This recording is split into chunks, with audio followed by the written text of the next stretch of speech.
kind of explains Great White Hope, because that anger he had in that film was probably from his own experiences. Yeah, exactly, and I wish these guys would talk more about it. Like, I wish Ruby Dee would do a book about, you can't imagine, I mean, Quincy Jones has spoken a little bit about being a jazz musician and not being allowed to eat in kitchens and stay in hotels. I mean,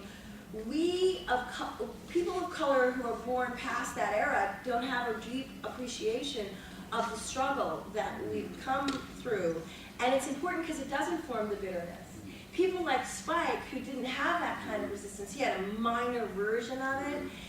That's what makes him extra annoying to me, because it's not like he had to walk Selma or, you know, the Andrew Youngs. And I mean, I'm not to say that you shouldn't be angry and Afrocentric if you're an African American, but I do think that a little bit of it is put on, and it's kind of it's so funny because when you find out that Spike Lee gets $10 million to do a movie, he pays himself $7 and he pays everybody else, including production $3, or at like scale, you realize, you know what, the master, it doesn't matter what color you are, it's just who's got the bigger chips. So why do you think it is that someone like James Earl Jones doesn't talk about what he went through? He's afraid, he's like, I'm very outspoken. I'm probably going to get myself in trouble just today. Someone's probably saying, you know, I mean, because I beat up Stuffy Bit.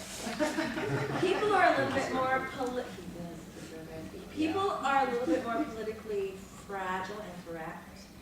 And James Earl Jones has a different way that he manifests or expresses his resistance. He just is probably from the school of let's just let the work speak for itself. I don't need to, you know. Well, like you said, it's a generation whose voice, once they're gone, is gone. Yeah, I know. It's a sad thing. I think if you were to ask, if James was here, he'd probably have a lot to say about it. He'd also have a lot to say on his path.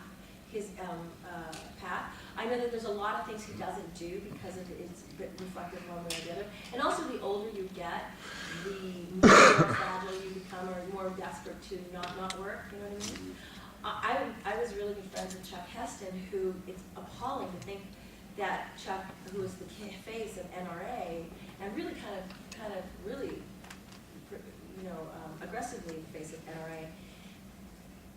I get sad because people forget that he was also the original, literally the original white, super famous, Tom Cruise famous actor who supported civil rights.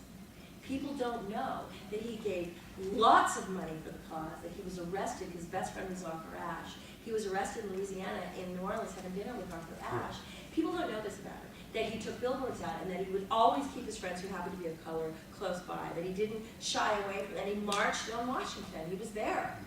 But because he got older and he didn't want to be insignificant and he wanted to be famous, and the NRA offered, because he was a hunter, the NRA offered him a platform to keep his face out there, because sometimes, you know, it's like me coming to MegaFest.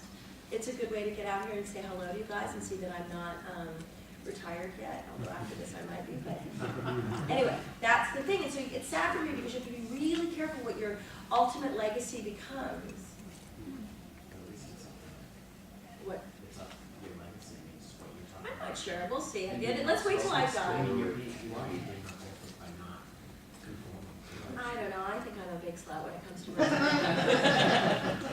I mean, I wish I could say that. Like, people have said to me, and it's just not true, like, are you guys picky with your work? I'll tell you what it's like to be a woman of color, and a woman of color of a certain age, a woman of color in 2010 Hollywood. If there's a fantastic role for a black woman, there will be 1,000 gorgeous, absolutely talented women up for the same part.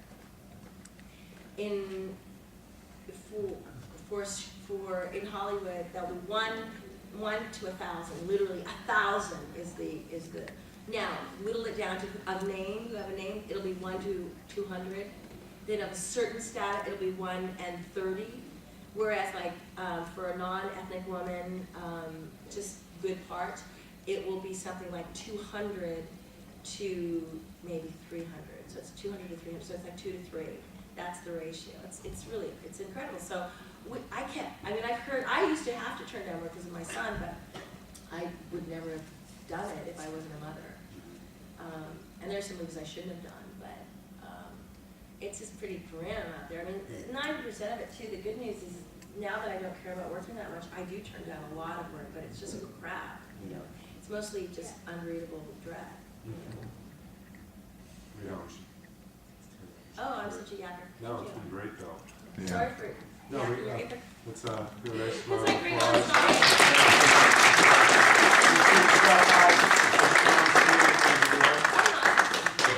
Thank you. Autographs and photos, we'll probably talk today. Great story.